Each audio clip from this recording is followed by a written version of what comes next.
Toby takes the road. While Percy was away, Terence had done all the shunting in the yard.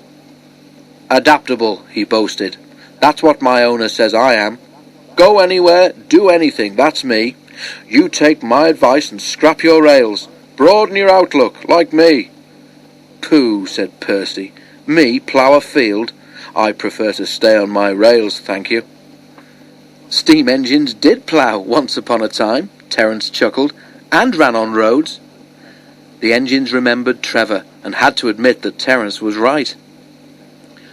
Repairs to Mavis took longer than expected, and Toby became used to trundling off to the quarry each morning. Because of Toby's small water tank, his driver and fireman had arranged with the quarry manager that they should bring loaded trucks down to Farquhar at lunchtime instead of later in the day. It saved time too, for Toby would otherwise have needed an extra journey to fill his water tank. This way he delivered the trucks and got water in one visit. Time passed and the weather became colder, with hard frosts during the night. They didn't worry Toby. His fire kept him nice and warm, and he puffed happily to and fro, arranging the trucks, taking them down to the yard and bringing back empty ones.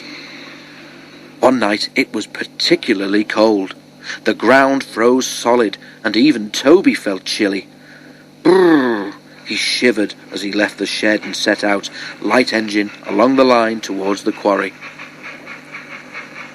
When the ground freezes, it swells. At the road crossing, where Mavis had had her accident, the frost had swollen earth in the ruts beside the rails so much that Toby's wheels were lifted clean off the track. There was a crunching noise, a rumbling, and Toby began to shudder. He was horrified. "Oh, he exclaimed. "What's happening?" The line here curves away towards the quarry, but Toby, with no rails to guide his wheels round, simply went straight on.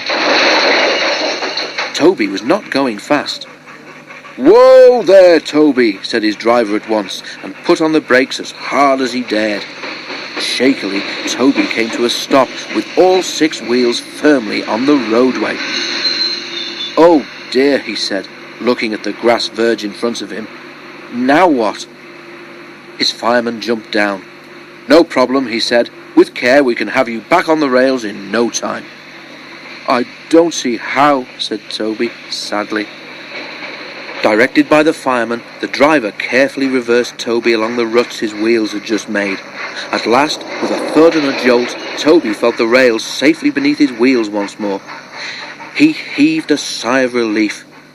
"Well done, Toby," said his fireman. "Now I'll spread a few hot ashes from your fire along there so that it doesn't happen again. Then we can get safely up to the quarry and no one will be any wiser." But they reckoned without the fat controller. When Mavis was home after being mended, he came to see the engines. "What's this I hear, Toby?" he asked. "Trying to be a traction engine, were you?"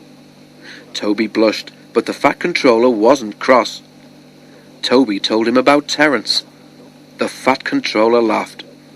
"If I were you," he said, "I should leave the roads to what they were made for.